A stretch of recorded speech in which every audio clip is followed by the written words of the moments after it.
Bonjour à tous, c'est Enzo des Critiques d'Enzo et aujourd'hui on va parler de The Fall Guy de David Leitch. That's me, Colt Sievers, and this is my hero's journey.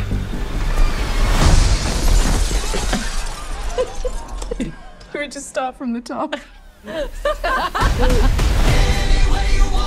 Okay, I'm not the hero of this story. I'm just a stunt guy. Trying to look cool in front of the director of this movie. That's her, who I just so happen to have a major crush on. We need to keep it super profesh. Cool. Do you want to make out? Nope. Because I don't either.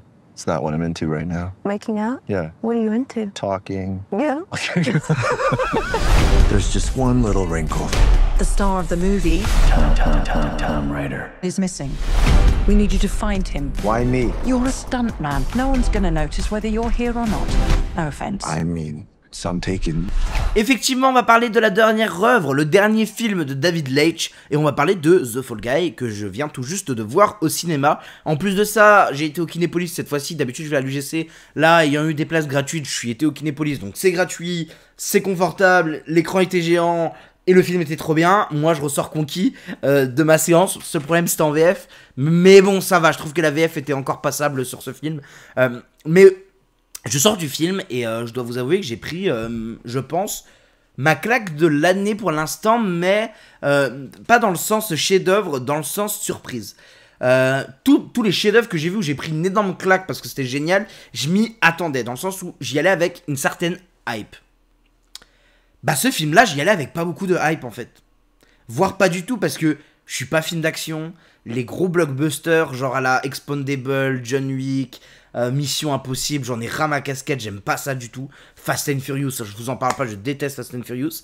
J'aime pas ça du tout, ça me fait chier, je me fais chier, j'arrive pas à être en mode waouh, je prends du plaisir. Et là, je savais que c'était un peu dans le genre là. J'avais pas vu Bullet Train. J'y vais toujours, là du coup, je vais y aller avec moins de recul. Mais Bullet Train, j'y vais un peu avec recul. Mais maintenant que j'ai vu The Fall Guy, j'y vais moins avec recul, vraiment, je vais y aller, je vais y plonger parce que je pense que je vais kiffer. Mais tout ce genre de film d'action, bah j'aime pas. On en a parlé pendant que je parlais de Monkey Man. Moi, c'est pas mon délire, c'est vraiment pas mon délire. Et celui-là, je me suis laissé tenter pour le duo d'acteurs, pour toute la promo autour du film. Ça fait quand même... Moi, rappelez-vous qu'aux Oscars, il y a eu un speech de Ryan Gosling et Emily Blunt qui parlait déjà de Fall Guy. Et limite, on commençait déjà la promo de Fall Guy. La promo est folle et ça donne sincèrement envie. Et beaucoup décrivaient ça comme un peu un hommage au monde de la cascade dans les films. Donc j'étais méga curieux de voir ça. Et j'y allais mais sans plus, j'y étais avec un pote parce que je sais qu'il aime bien ce genre de film. Et j'étais en mode bon j'ai pas envie d'y aller tout seul, enfin, on va voir ce que ça donne. Waouh, j'ai été comme ça, comme un gamin, à regarder des explosions pendant 2 heures et à être waouh. Mais en fait c'est pas que des explosions, c'est ça toute la nuance. C'est que c'est pas Tom Cruise qui fait sa pirouette et on est tous là en mode bravo, trop fort. Non, comme Top Gun que j'avais bien aimé. Il y a un fond, il y a une histoire, il y a quelque chose qu'on raconte. Alors là, beaucoup plus fun que Top Gun qui se veut un peu plus sérieux, mais il y a un fond, on essaye de raconter quelque chose, on essaye de rendre hommage au cinéma d'action, on essaye de rendre hommage aux cascadeurs qui a un métier de fou quand même dans le cinéma, je sais pas si vous vous rendez compte, c'est un métier de fou. Et la scène d'intro qui est filmée en plan séquence, qui est juste magnifique, un super plan séquence cette scène d'intro, la scène d'intro est géniale vraiment. Cette scène d'intro le montre, explique, avec la voix off de Ryan Gosling, il nous explique son métier, ce qu'il fait, et en plus de ça, ça ouvre l'histoire avec Emily Blunt dès le début, mais et cette chute, c'est pas un spoiler, c'est la base du film, il chute, et c'est une des histoires de pourquoi son couple se casse et tout ça, enfin bref. Cette chute, elle est hyper importante parce que ça existe dans le monde de la cascade. Des chutes comme ça existe. Il était confiant, il pensait que ça allait bien se passer, il l'avait fait 1000 fois avant, la preuve il devait la recommencer parce qu'on voyait trop son visage. Et en plus il y a tout ce truc, il y a tout ce délire de... Putain, les mecs font des trucs de fou et en plus sont pas du tout récompensés. Et c'est un peu le but du film, c'est... Vous avez vu ces mecs là, ils font des trucs de malade et personne parle d'eux parce qu'on parle de l'acteur alors que l'acteur il fait rien du tout. Et c'est tellement vrai, c'était tellement vrai. Mais c'est cette scène d'ouverture avec cette blessure directe, ton tragique un peu, et on nous montre qu'en fait c'est pas un métier où on fait des cascades pour rigoler. Parce que ça désamorce un peu tout le reste du film. Tout le reste du film c'est paf, allez on fait des cascades en pleine ville, des trucs qui est impossible dans la vraie vie, mais pour désamorcer ce côté loufoque trop. Dès le début, on va... Hop, blessure, hop, truc grave qui se passe, regardez, c'est dangereux. Comme ça, au moins, on établit une base sur le fait que la cascade, c'est dangereux. Les cascadeurs prennent des risques. Et je trouve ça très très bien, parce que ça dose super bien tout le message du film, qui est vraiment un hommage au monde de la cascade et au monde des films d'action. Et le film, comme je l'ai dit, est rempli de boum bam boum, mais très intelligemment, avec plein de petites références, c'est super bien fait. Le montage est parfait. Et alors... Moi, je dois le dire, juste, il y a un truc qui m'a vraiment plu dans ce film, c'est le duo d'acteurs. Ryan Gosling et Emily Blunt ont une alchimie de fou malade. Moi, j'adore Emily Blunt. J'adore Ryan Gosling aussi, hein, il faut le savoir. Je trouve que ces deux acteurs, un acteur, une actrice, assez forts. Et je trouve qu'ils ont réussi à avoir un tempo comique, à la fois touchant, à la fois génial. Enfin, Ryan Gosling, il est juste là pour être le beau gosse, mais en fait, il est fou, quoi. Enfin, de toute façon, depuis Drive, La La Land, tout ça, il commence de plus en plus à toucher le mainstream, et c'est logique. Enfin, le mec, c'est une star absolue, en plus d'être un excellent acteur. Il est là pour être le beau gosse, et il le joue parfaitement. Et Emily Blunt, elle est surprenante, quoi. Moi, vraiment, dans ce style comédie, elle est vraiment géniale. Et moi, j'aime vraiment beaucoup ce que propose Emily Blunt. Et c'est un autre rôle totalement. C'est à l'opposé de ce qu'elle proposait sur Oppenheimer. Et c'est ça qui est vraiment, vraiment génial. Et en fait, il y a une alchimie entre les deux. Et on l'a ressenti aux Oscars quand ils viennent faire leur speech. On sent que les mecs sont super potes. Ils se lâchent sur Barbie et sur Oppenheimer. C'était génial. Donc vraiment, on sent que les mecs sont super potes. Le tournage de ce qu'on a eu, des échos du tournage, ça s'est super bien passé. Enfin non, tout est vraiment parfait dans le film entre les deux acteurs, et on le ressent en fait. Je trouve sincèrement qu'on le ressent. Un peu comme Challenger, où je trouvais que Josh O'Connor et j'ai plus le nom du deuxième truc Faced. Je crois que c'est ça, je sais plus son prénom, ils avaient une alchimie de fou et ça se ressentait, et là c'est pareil en fait. Et je pense sincèrement que ça se ressent quand les gens ils ont une alchimie, parce qu'ils veulent bosser ensemble, parce qu'ils donnent de leur personne en fait pour faire passer un rôle. Et là en plus c'est une histoire d'amour, donc forcément il faut encore plus que ça marche. Et l'histoire d'amour elle est super. J'ai eu peur moi que l'histoire d'amour ce soit vraiment lui qui court après Emily Blunt tout le long du film. Non, c'est beaucoup plus subtil, beaucoup plus intéressant, beaucoup plus... Pourquoi il a fait telle et telle chose, pourquoi elle réagit comme ça. Mais en fait, il y a une scène où elle le torture à moitié, et il y a un plan génial dans cette scène, je reviendrai après, mais il y a une scène où elle le torture à moitié pendant le tournage, et en fait, 2 secondes après, ils sont dans le camion en train de discuter, en train de se redraguer. Et en fait, c'est ça que j'ai bien aimé, c'est qu'ils sont pas en mode on se déteste tout le long du film pour à la fin être en mode oh je t'aime. Non, c'est beaucoup plus réfléchi que ça, c'est beaucoup mieux amené en fait. C'est pas un truc comme ça, voilà, où c'est mis comme ça et on attend la fin du film pour que ça soit le happy ending. Non, on va construire quelque chose tout le long du film, et c'est tout ce qui rend vraiment la chose super.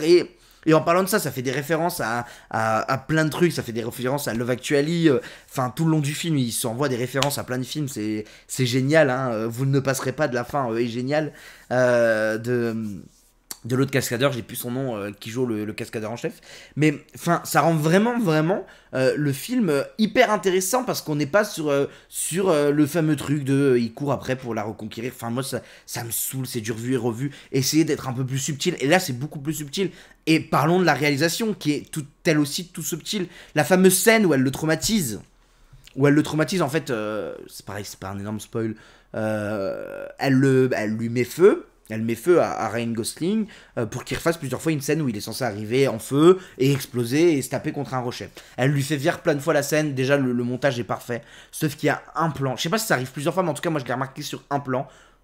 On monte la caméra, on monte sa tête à Ryan Gosling, il commence à prendre feu parce qu'on monte du pied à sa tête quand il prend feu, du feu qui prend tout autour de son corps, et là on voit sa tête, ses lunettes. On voit le feu tout autour des lunettes, et au milieu de la lunette, on voit la tête de Emily Blunt, qui est sur son poste de réalisatrice. Et c'est tellement subtil et c'est tellement génial. C'est sûr, c'est fait exprès, c'est une image magnifique. Vraiment, on la voit avec le feu qui... En fait, il y a le reflet du feu dans ses lunettes, et il y a le reflet d'Emily Blunt, à son poste, comme si il voyait que c'était elle, la personne qui essayait de le mettre... Enfin... Ça veut clairement dire que c'est elle qui essaye de le mettre en feu, et que c'est son diable à l'heure actuelle, au moment là. Mais c'est bien parce que là elle paraît connasse, mais en fait tout le long du film c'est amorcé, juste après, il chiale dans sa voiture sur une musique de Taylor Swift, ce qui est génial aussi, et elle vient direct lui parler. Enfin non, c'est tout des trucs comme ça, mais alors... Enfin, parlons de la réalisation. Il y a une scène dans une boîte de nuit. En termes de réalisation, parce qu'il a été drogué, j'ai déjà vu des scènes droguées. J'ai déjà vu comment les gens filmaient pour faire genre que ce soit drogué. Là, c'est fait d'une façon qui est totalement assumée, mais qui est géniale pour montrer qu'il était encore drogué. On va mettre une licorne parce qu'à un moment quelqu'un fait référence de c'est quand que je suis plus drogué, c'est quand que tu vois plus la licorne. Donc tout le long, on va mettre une licorne pour savoir qu'il est encore drogué et du coup mettre un doute sur ce qu'il voit actuellement, est-ce que c'est vrai ou est-ce que c'est faux. Tout le long du film on a ce doute, c'est génial quand il y a cette séquence là, mais pas que, dans cette même séquence, Emily Blunt l'appelle au téléphone et elle lui dit tu m'as dit que je pouvais t'appeler pour réfléchir sur le film, voilà, qu'est-ce que t'en penses d'un split screen. Donc déjà on est sur du terme de cinéma, on parle de cinéma et c'est génial, et là split screen des deux qui sont au téléphone, et pendant, je pense sincèrement, 3-4 minutes, ils font exactement la même chose en split screen. Ils vont croiser les jambes, ils vont mettre les pieds sur la table, ils vont regarder un truc, ils font ça jusqu'au bout de moment, et ils se draguent. En fait, ils se dragouillent, ils s'envoient des petites refs en parlant du film, mais en se dragouillant, en fait, ils font des références à leur histoire, jusqu'au moment où Emily Blunt va stopper ça. Et en fait, elle se casse du cadre. Il reste son split screen à elle, mais elle se casse du cadre, et lui reste. Et c'est la première fois dans ce split screen où ils ne font pas la même chose. C'est quand elle se casse du cadre. Le split screen continue après, mais ils ne font plus du tout la même chose, ce qui montre ici que le dragouillage qui est entre les deux a été cassé. Et je trouve ça, mais totalement génial, de l'avoir quitté le champ et de faire comprendre que le split screen n'y suit plus. Elle est plus dans le mood de se draguer, là, elle est repartie sur son film, ça y est. C'est juste génial, mais alors je peux parler de ça plein de fois, enfin, il y a 1000 idées de réalisation, il y a plein de montages en parallèle où elle est au téléphone avec, et on est sur une scène d'action, enfin, je veux pas trop vous spoil, mais il y a un bout d'un moment, il y a un vidéoprojecteur qui projette quelque chose sur un écran, elle est devant l'écran, il y a une scène en fond, faites gaffe à la scène qui se passe en fond, faites gaffe à la scène qui se passe dans le présent, quand elle est au téléphone avec Ryan Gosling, qu'est-ce que Ryan Gosling est en train de faire? Connectez vos neurones et vous verrez que les deux scènes ont un gros lien, et je trouve ça génial en termes de mise en scène. Enfin non, c'est génial quoi, c'est beau, et j'aime bien regarder un film et me dire putain on me prend pas pour un con. J'aime bien ça, parce que le problème des Fast and Furious, j'ai l'impression qu'on me tient par la main tout le long et qu'on me dit alors regarde là. Non, là on va nous montrer des trucs visuels pour nous faire comprendre des choses et nous dire on vous offre du cinéma popcorn, c'est du cinéma popcorn, c'est du cinéma d'action, mais c'est du bon cinéma d'action, c'est du cinéma d'action qui envoie, et en plus de ça, on vous prend pas pour des cons. Et dans la comparaison du cinéma popcorn que j'ai trouvé vraiment qualitatif dernièrement, il y a quand même des années, Infinity War.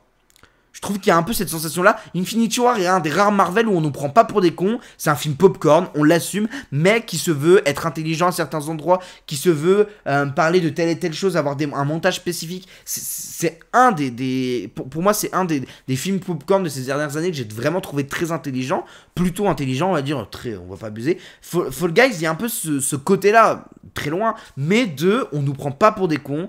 On mange du bon popcorn. C'est un film popcorn, mais on mange du bon popcorn. Et c'est génial. Foncez voir ce film. C'est un super film. C'est 4,5 pour moi, pour vous dire à quel point c'est top 6 de l'année dans mon classement Letterboxd pour l'instant. Dans mon top 20, c'est sûrement un film en fin d'année qui se retrouvera soit au-dessus du top 20, soit top 15, top 20. Mais c'est mérité, c'est génial. Je viens de voir un film où... Et tout le long du film, j'étais en mode... Ah là, ça prend des points. Là, on se rapproche du 4. Là, on se rapproche du 4. Et là, je fais, oh, on est à 4. Est-ce que je peux pas mettre 4,5 pour un film d'action? J'aime pas ça me fait chier. Et là, je suis en train de kiffer ma race. J'étais en mode, Enzo, si tu kiffes mes 4,5. J'adore tout noter, moi. Vous savez, j'ai besoin de noter dans ma tête.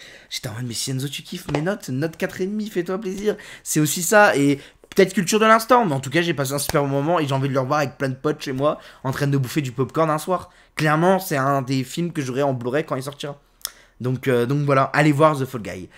Merci à vous d'avoir suivi cette vidéo, on se retrouve très prochainement. Alors là vous avez plein de choses, vous avez demain jusqu'au bout du monde de Viggo Mortensen, la critique, après-demain vous avez Fiasco, et après-demain vous avez Mad Max 2, donc beaucoup de choses, et vous pouvez rattraper La Planète des Singes, Mad Max 1, et j'en oublie toujours un, La Planète des Singes, Mad Max 1 et Argo. toujours Argo que j'oublie.